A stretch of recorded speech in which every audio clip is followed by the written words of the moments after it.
Merci beaucoup. Chers participants,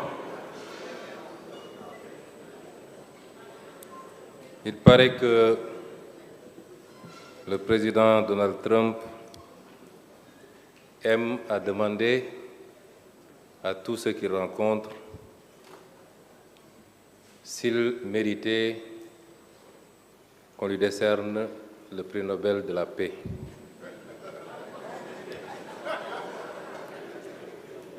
Je pense qu'il n'y a pas à répondre à ces questions. La seule qui veuille d'être posée en termes de réponse, c'est de se demander est-ce que depuis 1 an qu'il est au pouvoir, à la tête de la superpuissance que sont les États-Unis, est-ce que le monde est plus sûr? Est-ce que le monde est plus stable? Est-ce que le monde est en paix? Et si la réponse est négative, quelle est sa responsabilité exclusive par rapport à cette déstabilisation du monde qui apparemment est devenu dangereux pour tout le monde, y compris pour lui-même? Imposer la démocratie, M. Boniface l'a rappelé, les logiques internes et nationales ne s'imposent pas de l'extérieur. Enlever des présidents en fonction, les enlever pour les exfiltrer et les soumettre à votre justice ne relève pas de la démocratie si cela devait s'entendre en termes de droit international. Quelle guerre a été gagnée? Aucune. Aucune guerre n'a été gagnée. Les États-Unis et l'Occident se sont livrés à beaucoup de guerres ces dernières décennies. Ils n'ont pas gagné la guerre du Vietnam. Ils n'ont pas gagné la guerre en Irak, en Afghanistan, en Libye, en Syrie. Ils n'ont pas gagné la guerre même au Somalie, où ils ont été obligés de se retirer, poursuivis par des bandes armées. À part semer le chaos et le désordre derrière eux dans ces pays, aucune de ces guerres n'a été gagnée parce qu'aucun des objectifs n'a été atteint. On ne citera pas ces pays comme des exemples de démocratie sous la conception occidentale s'entend. Quel objectif était assigné pour la guerre en Iran? C'était de remplacer un régime. Cela n'a pas été fait. Le même régime est dans sa version la plus radicale, la plus dure, va continuer et les États-Unis sont obligés de discuter et de négocier avec ce régime. Réduire les capacités balistiques de l'Iran, ça n'a pas été atteint. Imposer à l'Iran de renoncer à tout programme nucléaire, civil comme militaire, n'est pas un objectif atteint. Aucun des objectifs n'a été atteint et pourtant le monde est plongé dans un chaos que rien ne justifie. M. Trump n'est pas un homme de paix, c'est un homme de déstabilisation du monde.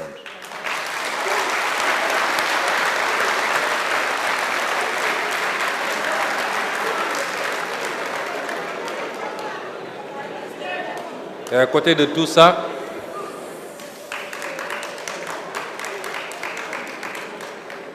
faudrait-il ajouter de regretter le comportement de l'autre frange occidentale, donneur de leçons devant l'Éternel. Dès le début des hostilités, tous les régimes occidentaux ont fait des déclarations pour déplorer la violation du droit international et de l'ordre international. Mais ça se limite à ça.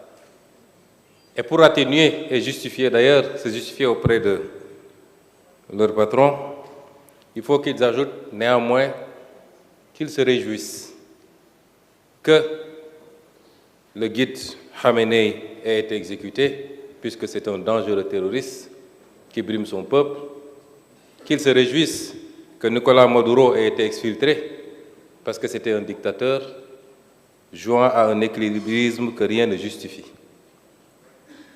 Ce n'est pas à eux d'estimer et de décider pour les autres peuples. Qu'il leur suffise de le faire pour eux-mêmes, ce qui semble être de plus en plus complexe. Déplorer la violation du droit international, mais de l'autre côté mettre à disposition ces bases militaires ne relève pas d'une cohérence politique. Alors, quels enseignements devrons-nous tirer de tout ça? Les répercussions de cette crise, nous devons encore attendre. Elles sont déjà extrêmement impactantes dans le mauvais sens. Peut-être au-delà des questions liées aux hydrocarbures, aux énergies, devrons nous attendre, surtout pour les pays les moins préparés que les nôtres, à des répercussions sur les produits alimentaires et sur beaucoup d'autres aspects. Mais tout ceci découle de ce qu'il est convenu d'appeler le piège de Thucydide, que certainement le professeur Boniface connaît mieux que nous.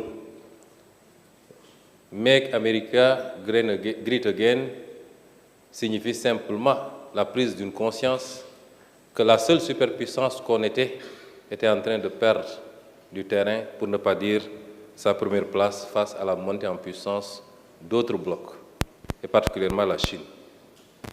La solution n'est pas celle qui est hésitée aujourd'hui par l'Amérique et par le président Trump. Essayer de réaffirmer sa toute-puissance sur sa zone de rayonnement, notamment l'Europe occidentale,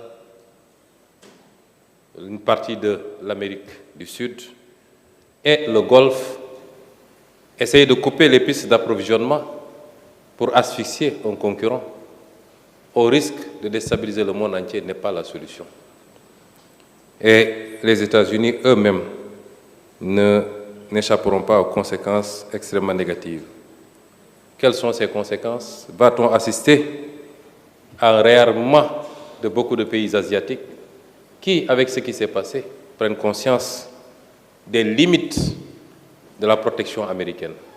Le Japon, qui abrite la plus grande base militaire américaine dans le monde, la Corée du Sud, puisque les pays du Golfe n'ont pas été suffisamment protégés par les États-Unis, en tout cas, qui n'a pas pu faire face aux frappes iraniennes. Est-ce que des pays qui ont les capacités de se réarmer, y compris sur le plan nucléaire, vont continuer à confier leur sécurité ou une partie de leur sécurité aux États-Unis d'Amérique face à la montée en puissance de la Chine? C'est une question auxquelles peut-être les chercheurs répondront, ou l'histoire à venir. Va-t-on assister à la fin du pétrodollar, qui est le système qui a été assis au lendemain de la Deuxième Guerre mondiale, sur la base d'exploitation des énormes ressources pétrogazières des monarchies du Golfe, mais avec des investissements extrêmement importants et une solidification du dollar comme monnaie d'échange internationale? L'histoire nous l'apprendra très bientôt. Ce que je veux dire par là, c'est que M. Trump a exactement le contraire de ce qu'il cherchait en déclenchant cette guerre. Quelles conséquences ou quels enseignements pour nous, Africains? L'Iran vient de nous démontrer. Je ne suis pas là pour juger en bien ou en mal le régime iranien. Mais l'Iran nous a démontré que lorsqu'un peuple croit en lui-même, croit à ses capacités, lorsqu'il est convaincu d'être une civilisation forte, ancrée sur des valeurs endogènes, eh bien, ce peuple peut résister à tout. Et l'Iran vient de nous le démontrer.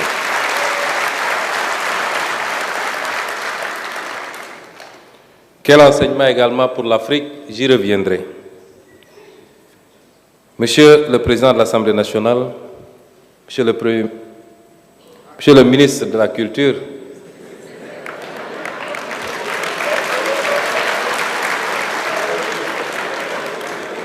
certainement il est pressenti pour être le prochain Premier ministre.